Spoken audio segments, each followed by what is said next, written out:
E eu fico muito honrado de ouvir, por onde vou, os testemunhos das pessoas que tiveram as suas vidas transformadas através deste programa. Também a minha vida é transformada aqui.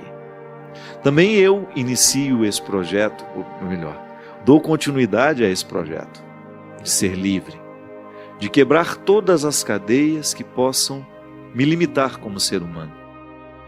Sabe, minha gente, cada vez mais eu me aproximo do Evangelho com essa convicção.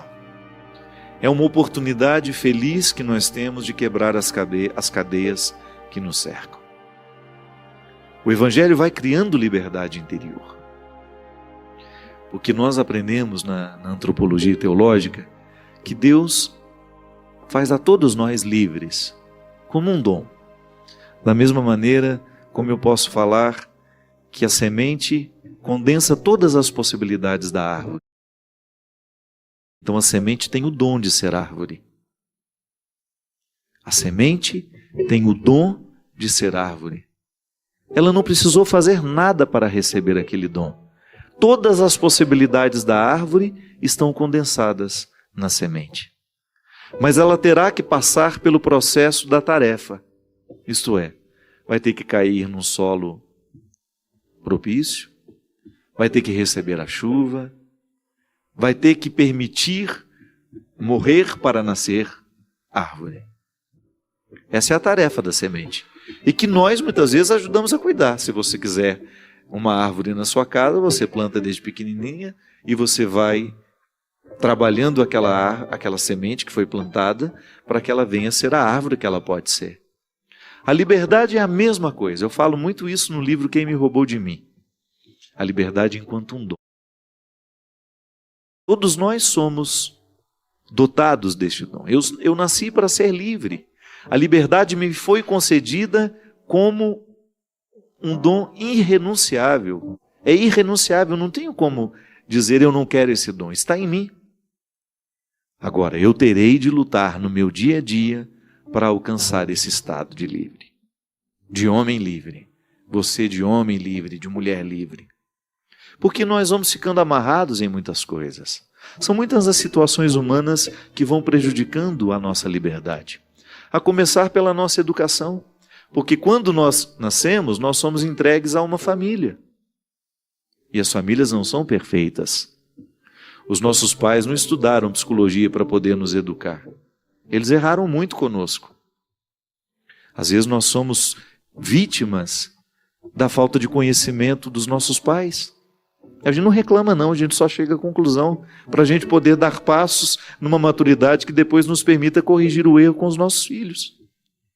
Quantos de nós trilhamos um caminho que não era o nosso, somente para agradar pai, somente para agradar mãe? Quantos de nós repetimos uma história triste, porque a gente ficou acorrentado nos defeitos dos nossos pais, e depois a gente reproduziu exatamente os mesmos erros deles? Então, a liberdade interior a gente começa a cultivar toda vez que nós temos a feliz oportunidade de passar pela vida de quem nos faz livres. E por aí a gente encontra muita gente com essa boa vontade de nos ver com amor, de nos ver com liberdade, de olhar para as nossas possibilidades, identificá-las e nos ajudar a fazer florescer.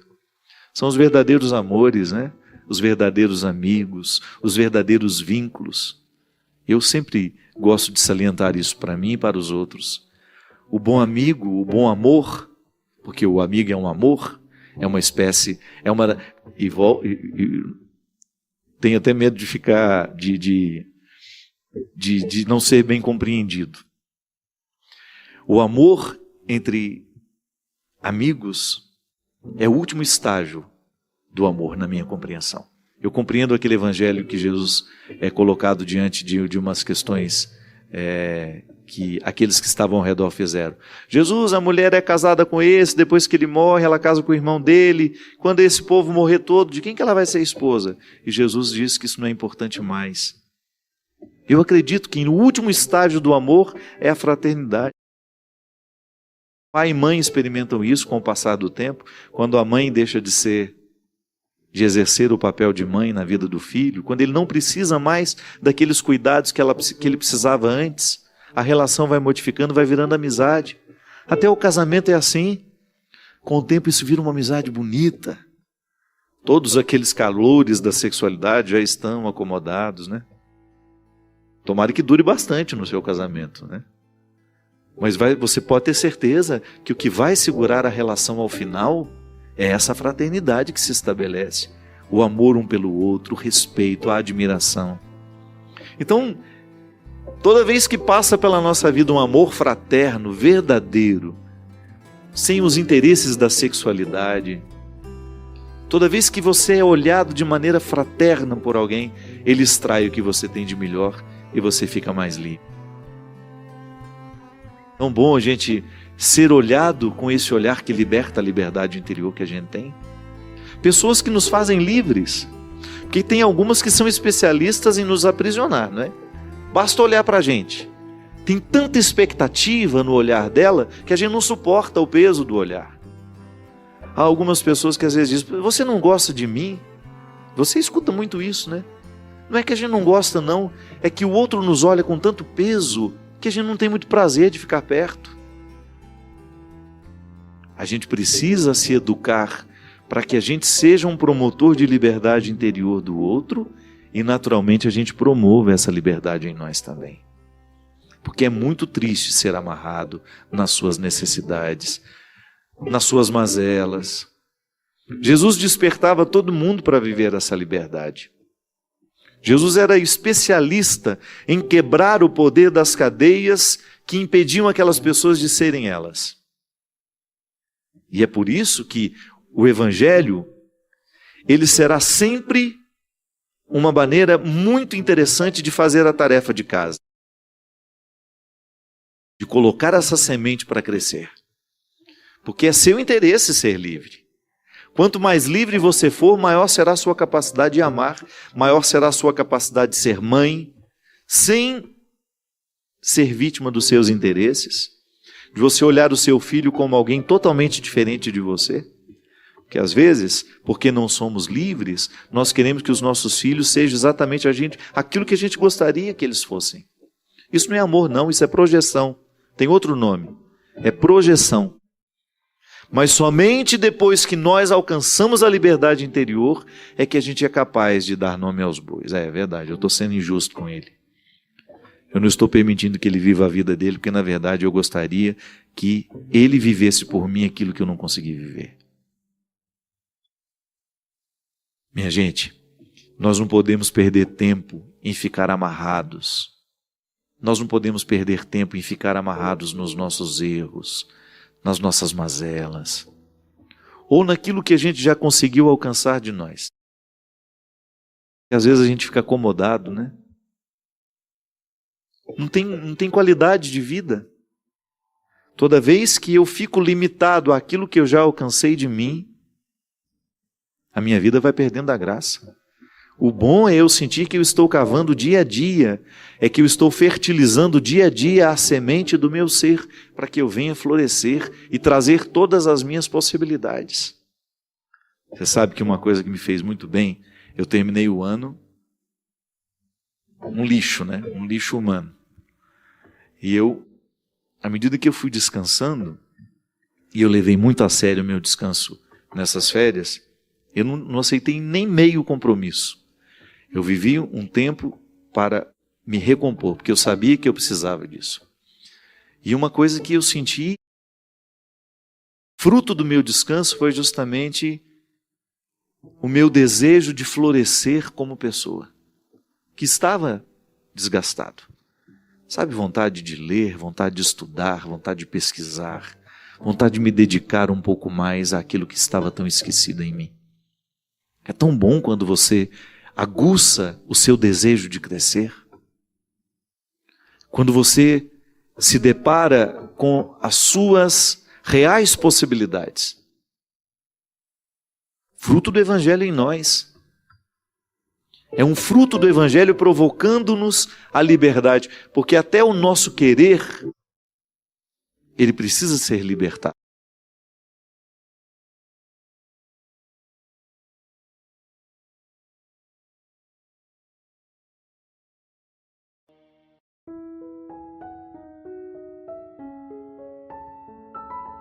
Claro, machuca, a gente fica chateado, mas não demora.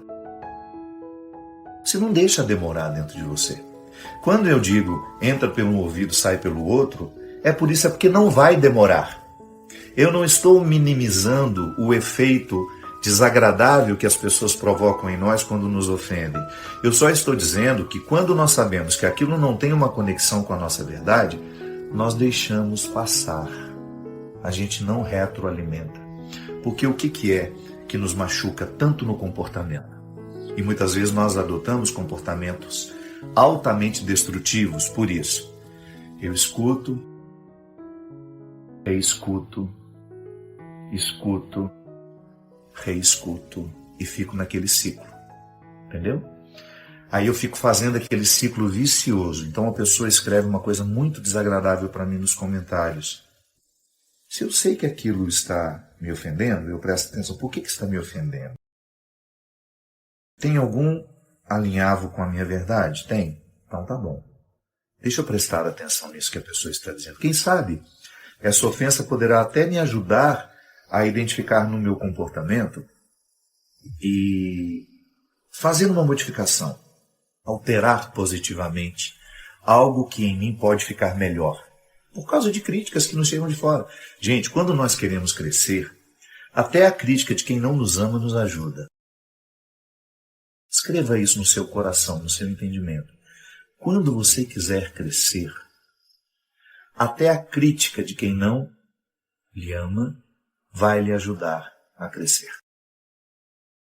Tudo pode ser transformado em instrumental de transformação. E o que é bacana é que quando a gente identifica que aquela palavra muitas vezes é caluniosa, ela não tem nenhuma conexão com a nossa verdade, aquela palavra não tem nenhuma razão, não faz sentido para nós, o que você faz? Entra no ouvido e sai no outro. Enquanto passa, machuca. Enquanto você lê, machuca, mas você não deixa demorar. Então era sobre isso que eu estava falando. Eu tenho horror de simplificar o que para o outro é importante. Então, eu não quero de maneira alguma, com a minha forma de pensar, lhe fazer acreditar que aquilo que lhe ofende não é importante. Não é sim. Mas eu queria que você prestasse mais atenção naquilo que de fato lhe ofende. Se está lhe ofendendo, pode ser que tenha alguma razão. Agora, se é calúnia, se não tem nenhuma conexão com a verdade, se está completamente desalinhado com o que você sabe de você, entra por um ouvido e sai por outro, e não demora. Não pode demorar porque é um exercício de amor próprio. É difícil? É muito difícil. Ainda hoje, em umas respostas que eu dava, eu dizia, olha, é um processo extremamente doloroso, porque requer muita maturidade espiritual você chegar à conclusão. O outro está me ofendendo porque ele tem razão. E eu não gosto de me reconhecer assim, mas ele tem razão. Quando o outro me chama de egoísta, quando o outro me chama de possessivo, quando o outro me chama de invejoso, quando o outro me chama de vaidoso, de alguma forma, aquilo que o outro está nos dizendo diz respeito ao que o outro percebeu em nós. Diz respeito à nossa verdade pessoal. Então, causa um sofrimento. Causa, a gente sofre. Mas não deveria. Não deveria sofrer. Não deveríamos sofrer. Deveríamos interpretar aquele alerta como uma oportunidade de sair disso, porque muitas vezes, ou melhor, às vezes é até bom sofrer sim. Às vezes é até bom sofrer. A gente não deve sofrer quando aquilo que o outro está dizendo é apenas uma projeção de si mesmo. Ele está se projetando em mim. E a gente deveria ter essa maturidade emocional, espiritual, que nos colocasse nessa postura de pensar, não, o outro não tem nenhuma razão no que está dizendo, portanto, entra aqui e sai aqui. Volto a dizer, se no processo de passar por aqui e sair por aqui doer um pouquinho, é normal. Nós somos humanos. As palavras nos sangram com a mesma intensidade com que um punhal pode sangrar um corpo. Sangram as nossas sensibilidades. Sangram aquilo que em nós é frágil. Então, não é nenhum problema você perceber que sangrou, que doeu ouvir aquilo que você ouviu, que doeu ler aquilo que você leu. Só que faça o exercício de racionalizar isso. Aquilo que o outro escreveu não é a sua verdade. Aquilo que o outro disse não é a sua verdade. Então, se o outro está dizendo, se o outro está escrevendo, é uma impressão que ele tem e que não deveria lhe incomodar tanto, porque você sabe que a sua verdade pertence a você. E você já está devidamente esclarecida de que aquilo que ele está caluniando você não corresponde ao que você sabe. Em última instância, minha gente, vale aquela regra. Os outros nos imaginam. Nós sabemos quem nós somos. E entre ficar com aquilo que o outro acha e Deus sabe, entre aquilo que Deus sabe a nosso respeito, eu não tenho dúvida de que vale muito mais a pena ficar com aquilo que Deus sabe de cada um de nós. Portanto, mantenhamos a nossa perseverança, mantenhamos a nossa atenção, mantenhamos a nossa sensibilidade aguçada para separar as ofensas das calúnias. Ofensas muitas vezes estão associadas a uma verdade que nós não queremos reconhecer. Calúnias são situações que os outros inventaram para nós, que, portanto, por não terem nenhuma conexão com a verdade, só vão nos incomodar durante o processo de passar entre entrar aqui e sair por aqui. Se ofendeu, se doeu, presta atenção. Quem sabe o outro esteja lhe dando uma feliz oportunidade de você corrigir em si aquilo que chegou de uma forma que você não escolheria. Foi sendo ofendido que você sentiu o encontro com a verdade, foi doloroso, foi desagradável, mas também foi uma feliz oportunidade que você teve de avançar, de evoluir. Volto a dizer, o grande desejo de cada um de nós, o grande empenho de cada um de nós deveria ser sempre a evolução. Queremos alcançar a melhor versão que está à nossa disposição. Para isso nós somos religiosos. Eu sou cristão católico felicíssimo dentro do meu conceito de fé. O cristianismo fez sentido para mim. Não sei qual é a sua religião, mas eu sei que a sua religião tem instrumentais para lhe ajudar a chegar ao melhor de si mesmo. Ao melhor de si mesmo, ao melhor de si mesmo. É o que Deus quer de nós. Seja qual for a religião, o que nós precisamos entender é que ela precisará ser para nós um lugar, uma oportunidade para chegar ao melhor de nós. Eu, como cristão, digo, todos os encontros de Jesus foram assim. Foram para promover o melhor das pessoas que ele encontrava. Então, ainda que chegue por meio de uma ofensa, presta atenção. Antes de ficar bravinho, antes de recusar, não. Presta atenção. Às vezes aquele que nos ofende está nos fazendo um favor em nos colocar diante de uma verdade que talvez a gente tenha negado. Agora, se o outro lhe caluniou, passou aqui, saiu aqui, e só doeu o tempo que ficou. Porque você é inteligente, você é sábia, você é sábio e inteligente, e não fará questão de ficar. É Jesus que dizia isso. E falava isso de maneira muito comprometedora, né? Olha, tudo que fizer a um desses menores, né? Tudo que fizer a um desses pequeninos, é a mim que você estará fazendo. Tudo que você fizer de bem, de bom neste mundo, todo o amor que você tiver a essas pessoas que precisam ser amadas, tenha consciência de que vocês estarão amando a mim também. É essa identificação direta. A parábola do samaritano nos mostra de maneira bonita essa interferência, né? de Deus na história através de gestos humanos. O samaritano, né, aquele homem que acolhe dentro da pensão, que traz para dentro da pensão aquele homem e pede que o dono da pensão cuide daquele que estava doente, porque o bonito é você descobrir que a caridade está tanto no samaritano que leva para a pensão, como no dono da pensão, porque a quantia que o samaritano deixou lá para cuidar do doente não dava para nada.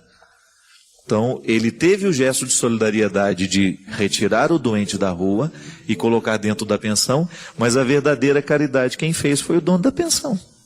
Às vezes a gente não pensa sobre isso, né? Que é um anônimo da história.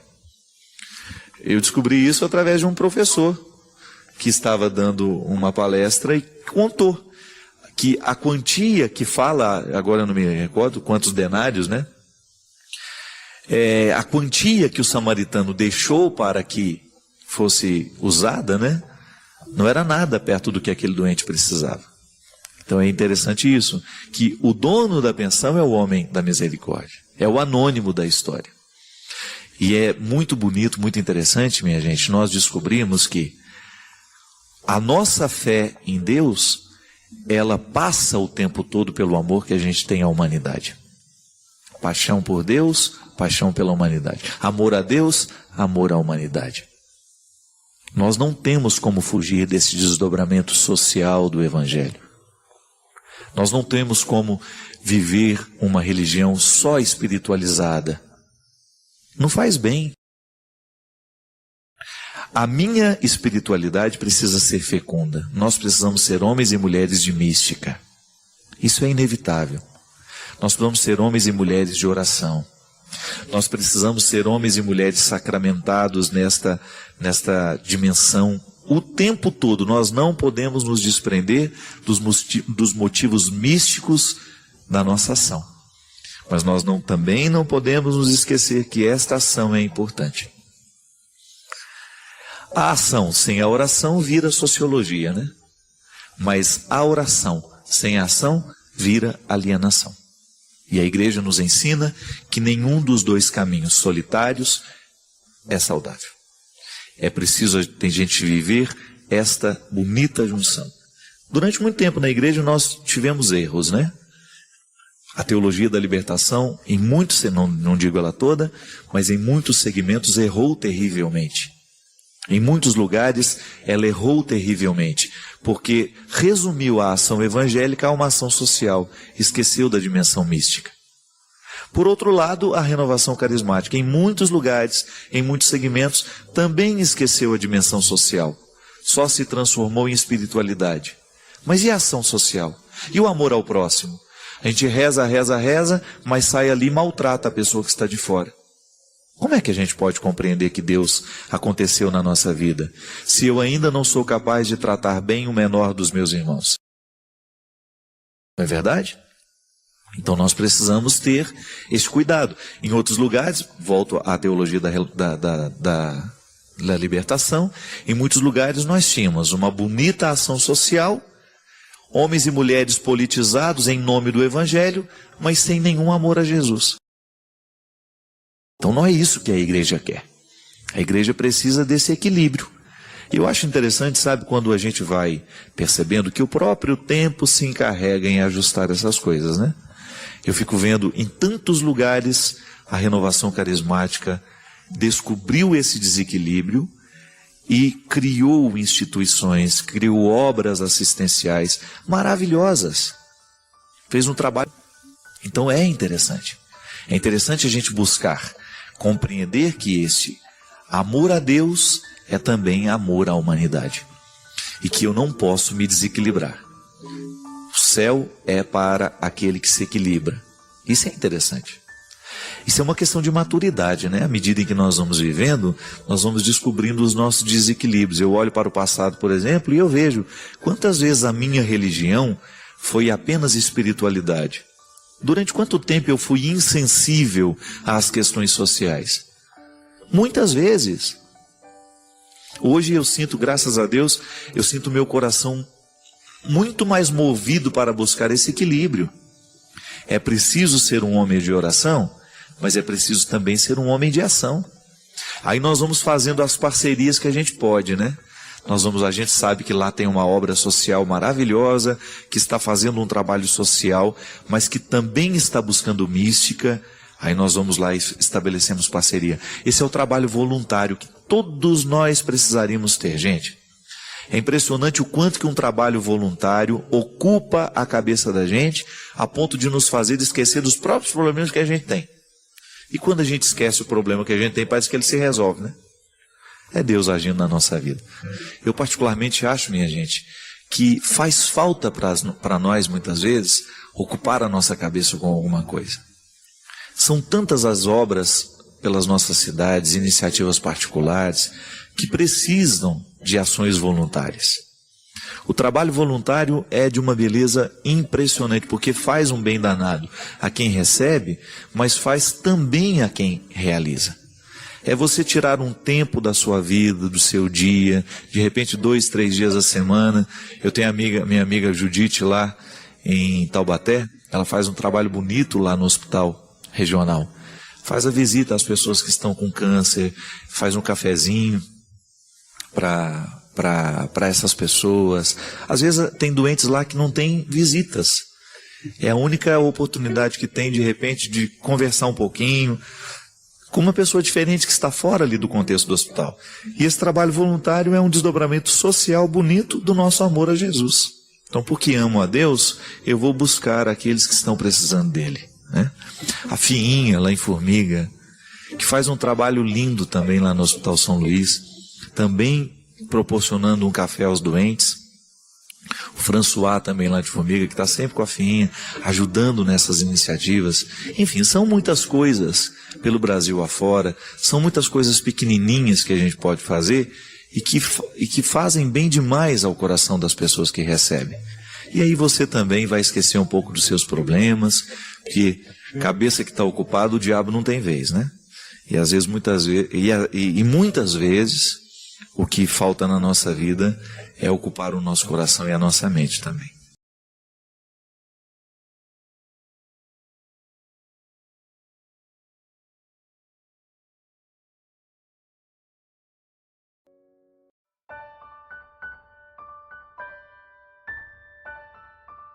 O que é ser feliz? De repente a vida nos reduziu tanto e pôs uma lente de aumento e você pôde perceber quem você tem e quem você não tem. Quem você ama e quem você não ama ainda. Qual o relacionamento que é maravilhoso e qual o relacionamento que é destrutivo. A lente de aumento está aqui. E seria tão bom se a gente colocasse essa lente de aumento para a gente poder entender o que a gente precisa fazer para sermos a pessoa certa, no lugar certo. Às vezes as pessoas colocam um preço tão alto no sorriso que ela custa sorrir. Ela fica esperando um motivo muito especial. Não. Barateie o seu sorriso, vai lhe fazer bem. Comece a sorrir com mais facilidade. Não espere grandes ocasiões para celebrar. Nós não temos todo o tempo do mundo. Não há nada mais triste do que ver as pessoas precisando sepultar os seus amores sem se despedirem deles. Cobre menos pelo seu sorriso. Eleja qualquer motivo para você escancarar essa janela da alma. Comemore melhor as coisas. Não espere grandes oportunidades para você festejar. Às vezes nós ficamos esperando muito. Vamos esperar o aniversário de fulano de tal, o fim do ano. Não. Não sabemos quanto tempo nos resta. E é tão mais inteligente a gente celebrar o momento presente sempre que nós tivermos motivo para isso. Mas estamos sem dinheiro, não importa. Comer um pão na chapa, um café com leite, bem acompanhado, é muito melhor do que estar num banquete de pessoas estranhas. Celebre na pobreza, celebre na simplicidade, mas celebre. Celebre no hospital, mas celebre. Celebre no asilo. Busque qualquer oportunidade que você tiver de abrir um sorriso em alguém. Com o seu, é meio caminho andado. A maneira mais fácil de despertar um sorriso é sorrindo também. Cobre menos pelos seus sorrisos. Sorria com mais intensidade, com mais frequência. Porque o sorriso... Eu não quero perder tempo mais. Se eu tiver algum relacionamento de amizade, de fraternidade, de companheirismo, que seja para me ajudar a andar os caminhos de dentro. Tenho ficado mais seletivo com aquilo que eu quero viver, porque eu acho que o mais bonito é isso. Estar sempre atento. Certa vez perguntaram a Buda: você é um santo? Você é um Deus? Você é um anjo? E ele respondeu: nada disso. Eu sou apenas um homem desperto. E nós precisamos viver despertos, cada vez mais conscientes de que o tempo que nós temos é o tempo presente. E eu preciso estar inteiro aqui agora, porque é a única forma responsável de viver. Permita que hoje o amor de Deus lhe recorde do valor que você tem. Às vezes as nossas batalhas são tão árduas que a gente vai esquecendo do valor que a gente tem. Por motivos que desconhecemos ou que até sabemos por alto. Fracassamos tanto. E os nossos fracassos nos fazem esquecer do valor que nós temos. O que eu mais encontro vida afora são pessoas que não se sentem dignas do amor de Deus. Ouse acreditar que não há nada, absolutamente nada, que você tenha feito na sua vida que possa modificar a decisão que Deus tomou um dia de lhe amar até o fim. Ouse acreditar. Perdoe-se. Não é justo com você levar no seu coração esse acúmulo de fracassos, de erros. Não importa como você esteja hoje, mas esteja em Deus. Com medo, mas esteja em Deus. Pode ser que o medo que você sente, a sua angústia, tenham lhe feito esquecer da presença dele na sua vida. E você pode me dizer: nem à igreja eu tenho ido. Muito pior que não ir à igreja é não ir a você. É não estar em você. Recolha-se. É neste lugar que Deus mora. É neste lugar que Deus está.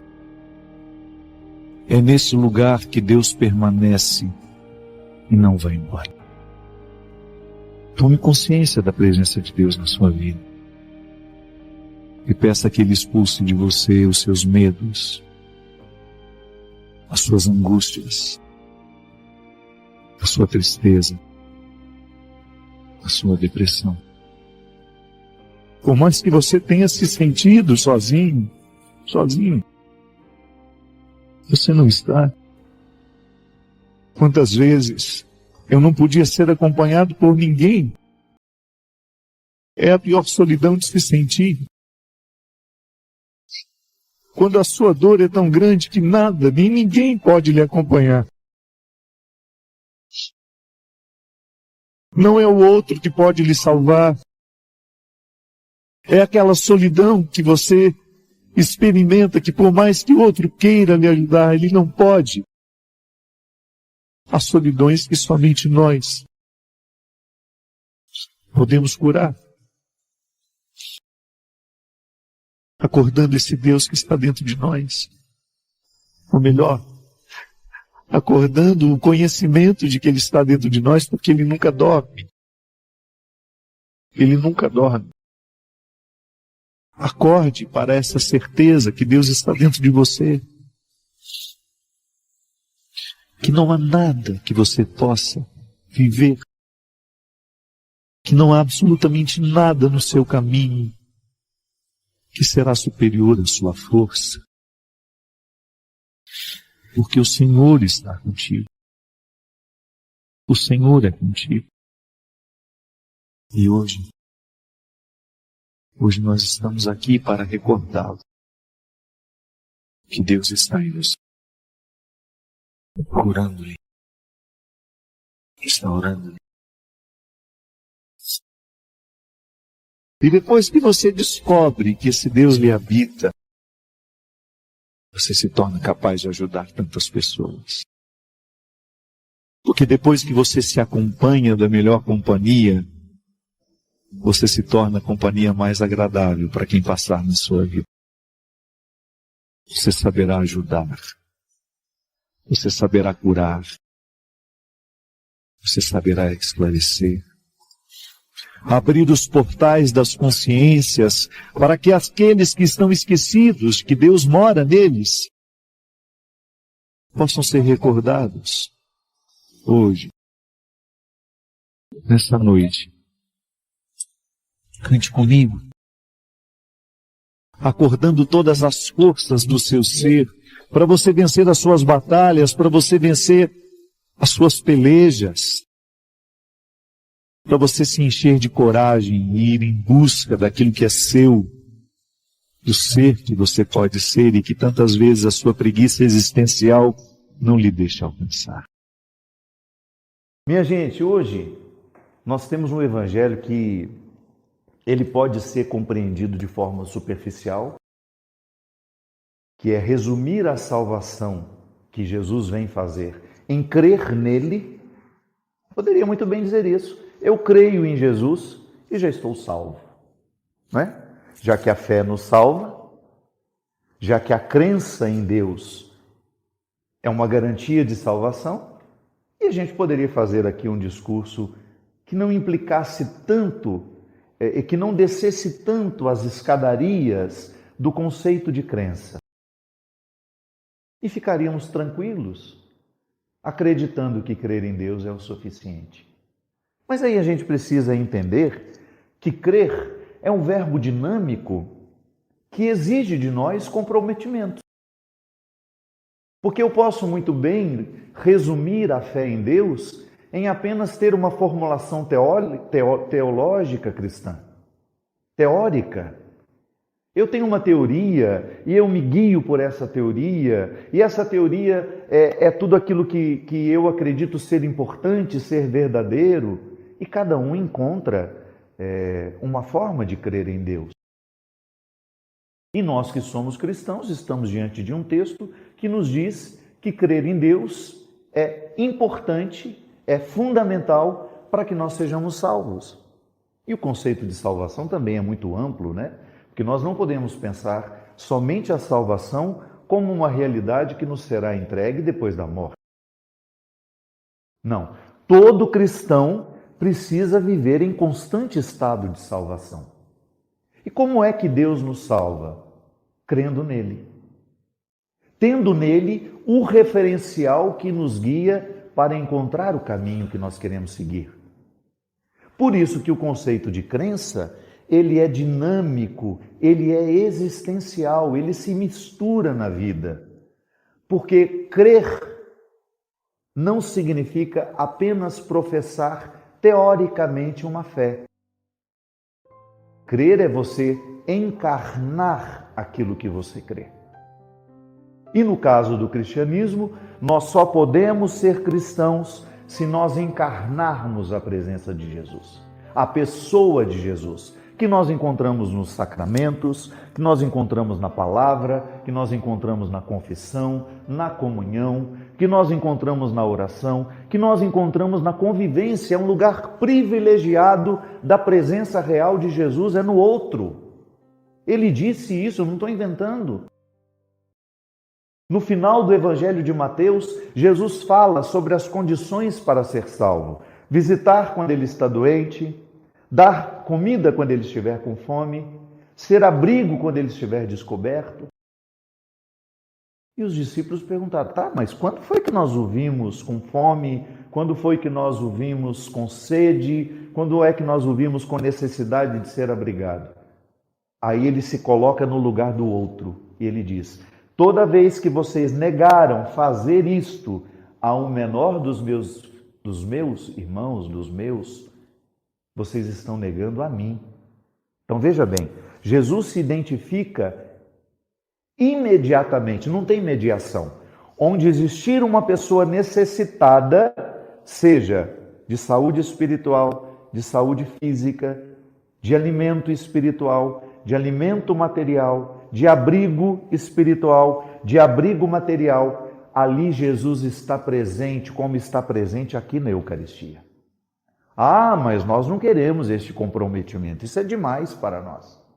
Pois é, eu lamento informar que se nós não entendemos ainda isso, nós não cremos. Porque crer não é apenas repetir fórmulas teológicas, não é apenas saber a catequese de cor, é você encarnar a proposta de Jesus. E a proposta de Jesus é que cada um de nós pudéssemos ser onde estamos, com quem estamos, a sua presença real. Então ele está naquele que ajuda, ele está naquele que recebe. E nós, por excelência, porque somos nele, estamos nele configurados, nós somos seres de comunhão. Crer em Deus é levar o seu desejo para o mundo. E é muito interessante porque na primeira leitura fala isso, né? Que nós somos de cabeça dura. Temos dificuldade de entender. Mas muito. A gente entende de Deus aquilo que nos convém. Nós estamos muitas vezes adaptados a um cristianismo mastigadinho, fácil de ser engolido, glamourizado muitas vezes, vaidoso. Quantas vezes nós nos percebemos dentro de um cristianismo repleto de vaidade espiritual? Nós somos melhores que os outros, nós somos salvos e os outros não.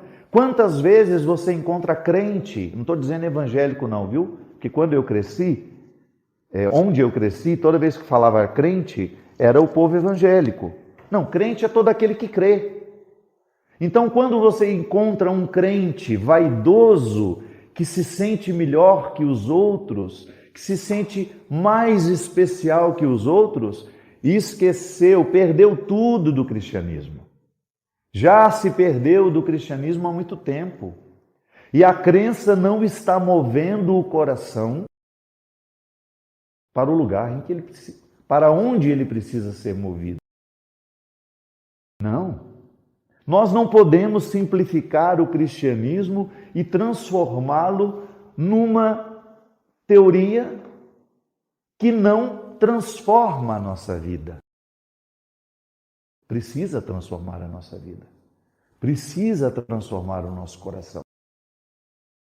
A experiência que nós fazemos de Jesus, ela vai se desdobrar em atitudes depois. O que adianta eu vir aqui, comungar, participar lindamente, cantar, ouvir o sermão, ouvir as palavras, sair daqui e ser uma pessoa insuportável por onde eu for? Se eu não sou um ser de comunhão, de que adianta eu participar da Eucaristia, eu ter os meus sacramentos em dia, se no dia a dia eu não diminuo a onda de ódio que está pelo mundo? Eu estou sendo incoerente. Toda vez que eu assumo ser um instrumento do ódio, e é assim que o diabo ganha o seu lugar no mundo, quem legitima o diabo no mundo somos nós. Quando permitimos que as porções diabólicas que são inevitáveis dentro de nós se multipliquem muito mais do que as porções de bondade. Porque todos nós temos as porções de bondade, ninguém é totalmente ruim e ninguém é totalmente bom. Agora, tudo está criando, recriando e multiplicando. Quando eu opto por ser uma pessoa que legitima a presença do ódio no mundo, naturalmente eu estou deixando de legitimar a presença do bem. Não tem como eu fazer as duas coisas. Em algum momento da sua vida, você conseguiu ser uma pessoa boa e ruim ao mesmo tempo? Ao mesmo tempo, não. Às vezes você pode ter tido a oportunidade de, em frações de segundo, passar da maldade para a bondade, ou o contrário também. Da bondade você passa numa fração de segundo à maldade. Por quê? Porque tudo na vida é uma escolha. Até quando nós não escolhemos, é escolha. Infelizmente. Quando eu não estou escolhendo, alguém está escolhendo por mim. Quando eu acho que estou no imperativo da minha vontade, alguém está tomando conta dela. E é justamente isso que tem acontecido. O episódio que é tão recente, do Vini Júnior, sofrendo aquela atitude horrorosa, num estádio repleto de pessoas que saíram de casa para se divertirem. Aquelas pessoas saíram de casa porque elas queriam ver futebol. Tem gente que não tem distração melhor que o futebol. E de repente, quem começou? Certamente foi uma pessoa que deu o primeiro grito racista, preconceituoso, maldoso, diabólico. E aquilo foi ganhando corpo, a ponto de são imagens estarrecedoras. Dá-nos a sensação de que o estádio inteiro está gritando ofensas àquele menino que saiu de casa para jogar o seu futebol. É um exemplo fácil de entender como é que o diabo ganha o poder de agir no mundo. Quando uma pessoa legitima a sua presença e, movido pela maldade, tem atitudes que ferem, que machucam, que traem. E aí isso vai ganhando adeptos, vai gerando conexões. E de repente, por isso que a multidão é tão perigosa. Porque uma multidão, ela pode facilmente se transformar num instrumento de ódio. O contrário também é verdadeiro. De repente faltou no meio daquela multidão alguém que gritasse o diferente, que gritasse um elogio, e que outras pessoas começassem a gritar um elogio àquele menino. Mas não. Infelizmente, naquele momento, o que prevaleceu, o que venceu, foi o ódio, foi o preconceito, foi o racismo. E nada nos empobrece mais do que, como pessoas, do que nós nos sentirmos superiores às outras. Inclusive religiosamente, que é justamente o que nos fala aqui. Por que eu estou dizendo isso? Porque muitas pessoas creem em Deus, não do mesmo jeito que nós, não com a mesma intensidade que nós, e às vezes já alcançaram resultados muito melhores do que nós.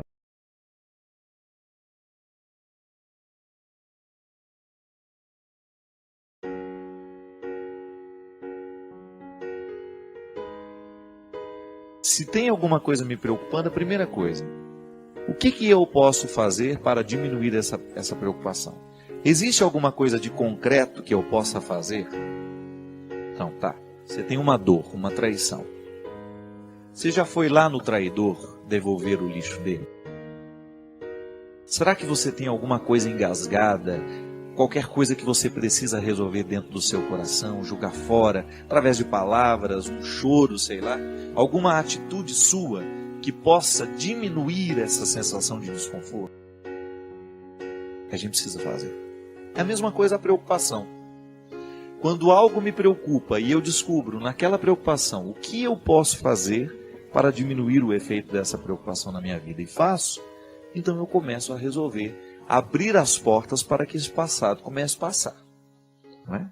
Porque senão nós vamos represar a experiência que não valeu a pena, nós vamos segurar dentro de nós o evento, o acontecimento que nos machucou, que nos lesou, e aí a gente vai viver um processo contínuo de lesões e de machucados, porque a lembrança, o rancor, o ressentimento, eles só provocam novas feridas dentro de nós. Eu nunca vi alguém ficar curado guardando ressentimento.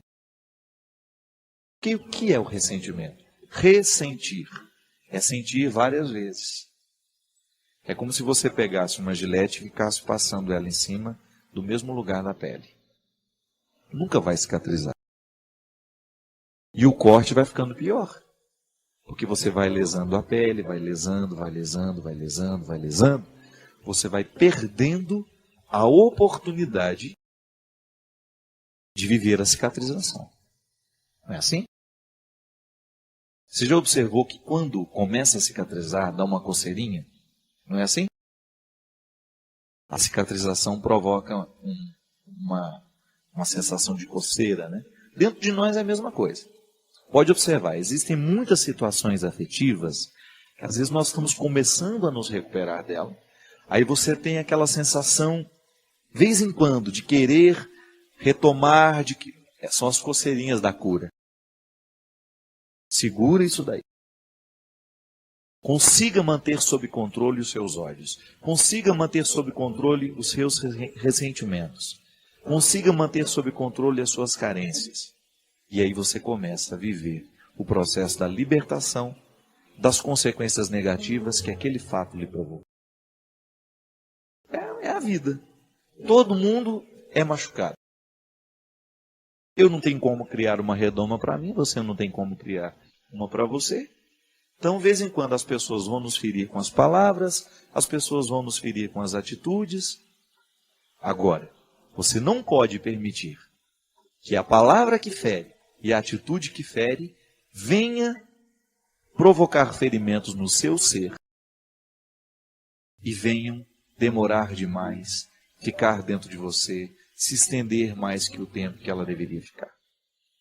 Atingiu o seu ser, foi no profundo da sua vida, foi no profundo do seu coração, já começa a dar um jeito de cicatrizar isso.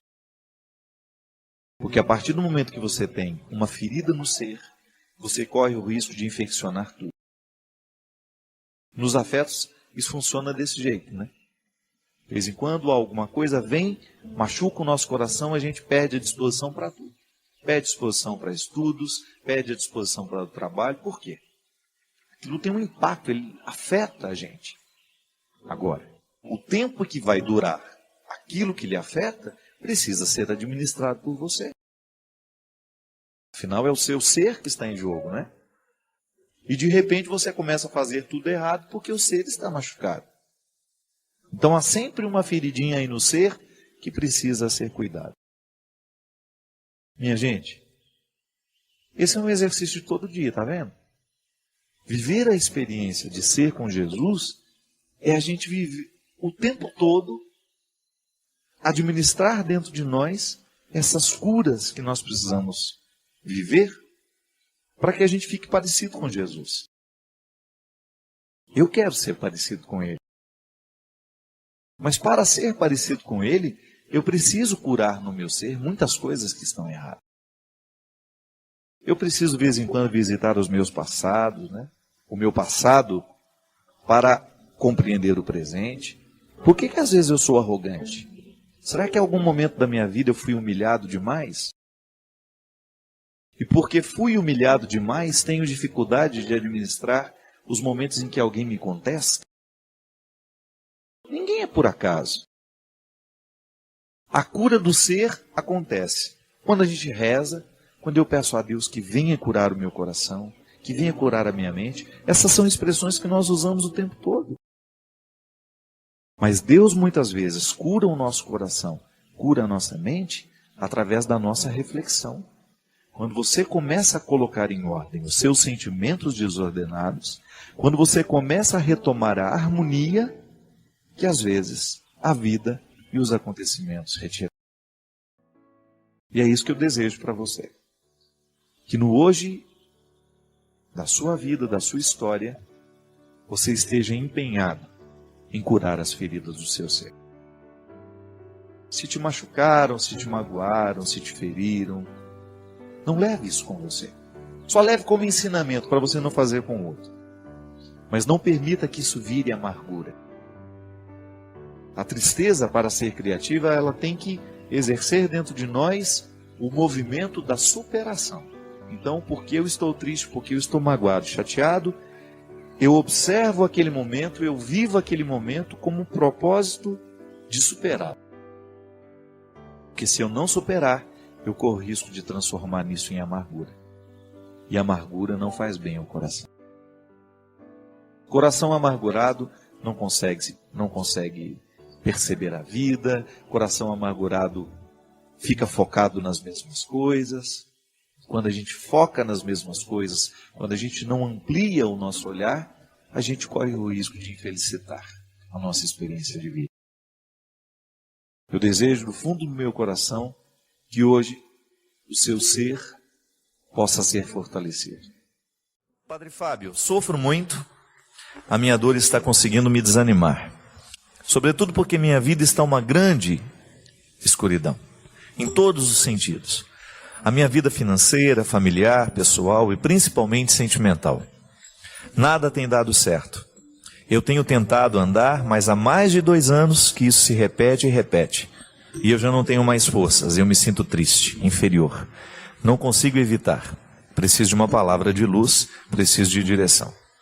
Minha filha, eu achei interessante porque você citou alguns aspectos da vida, né? Financeiro, familiar, pessoal e principalmente sentimental. Já viu essas salas em que a gente tem vários interruptores? Porque são muitas as luzes que estão ali.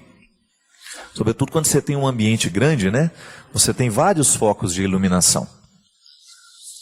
E você tem razão quando você diz que, principalmente o sentimental. Que na verdade, quando nós estamos vivendo um apagão sentimental, a gente não consegue acender as outras realidades. Por quê? Por mais que um ser humano seja racional, por mais que ele tenha essa busca, né, de viver um processo racional, de ser um homem equilibrado, uma mulher equilibrada, a razão prevalecendo muitas vezes, né, o sentimento ele é muito forte. O impulso do sentimento sobre a vida humana é muito forte.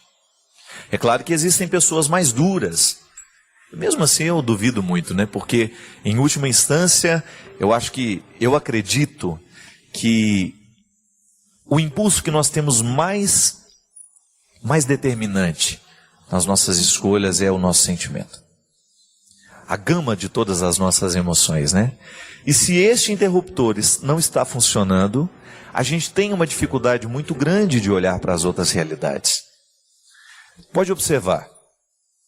Nós podemos ter um bom emprego, ter uma boa situação familiar, podemos ter uma boa estrutura financeira, mas se os nossos afetos estão desordenados, se a gente está vivendo um processo de traição, de abandono, de solidão, a gente acaba tendo uma dificuldade muito grande de perceber as outras realidades da nossa vida.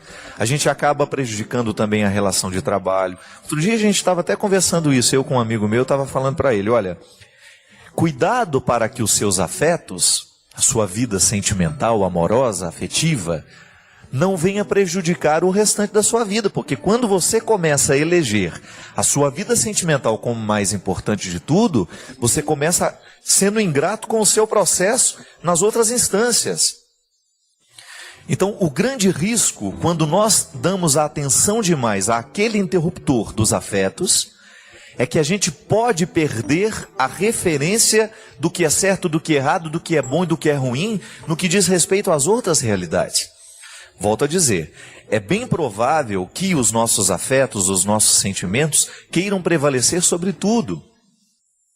E que essa vida sentimental, afetiva, sobretudo no que diz respeito ao relacionamento homem e mulher, quando o seu casamento não está bem, o seu namoro não está bem, ou você está apaixonado, foi rejeitado, quando isso dá errado, cuidado para que você não jogue todo mundo fora, né? Todas as outras estruturas da sua vida. Então, onde é que está a sabedoria? A gente precisa descobrir. Então, digamos que a minha vida afetiva não está muito bem. Não estou muito equilibrado, não estou me relacionando bem com as pessoas, com aquela pessoa de maneira especial, né? Que aqui é o que me parece. Comece a olhar para as outras realidades, e já que existe um apagão nessa vida sentimental, comece a permitir que a luz do trabalho brilhe um pouco mais, comece a permitir que o brilho da família brilhe um pouco mais. É interessante, por exemplo, às vezes a pessoa está vivendo aquela dificuldade de relacionamento, aí ela se tranca no quarto. Então tem que tomar um cuidado para que você não aumente o apagão. Então, se deu errado alguma coisa no seu namoro, na sua vida sentimental, abra um pouco as portas para que as outras luzes venham iluminar um pouco aquilo que está apagado. É você fazer o equilíbrio. Ah, mas é difícil demais, padre. Eu sei. Ninguém disse que seria fácil. Mas se você começa a fazer o seu esforço e dá os seus passos, aos poucos as luzes dos outros cômodos vão acendendo aquele que está parecendo escuro demais. É uma questão de escolha, minha gente. Se você está vivendo uma desilusão amorosa e você começa a intensificar demais essa desilusão, e você começa só a pensar nisso, daqui a pouco o seu trabalho será prejudicado, a sua vida familiar será prejudicada, e consequentemente isso vai fazendo cair uma série de outras coisas. Você vai desestabilizando a sua vida. É por isso que a vida amorosa ela é muito determinante na vida das pessoas. É por isso que a gente precisa tomar muito cuidado para que essas desilusões não venham provocar outros desastres. E aí tudo depende do investimento que a gente faz, né? Eu particularmente fico muito preocupado quando eu encontro alguém que faz do seu relacionamento afetivo amoroso a base principal, né? Então está namorando e aquele namorado é o centro do mundo. E se ele vai embora? E se ele morre amanhã? Então, claro, é sempre difícil você equalizar o tanto que você está investindo naquele relacionamento. Mas faça outros investimentos também. O grande problema é que às vezes as pessoas fazem um investimento único. Começou a namorar aquele rapaz, ela esqueceu dos amigos que tinha, ela esqueceu da família que tinha, ela esqueceu da faculdade que fazia. Comece a dividir um pouco melhor este investimento que você faz. Comece a doar-se um pouco mais em outras situações, porque se aquilo não dá certo, você tem outras realidades que vão lhe amparar.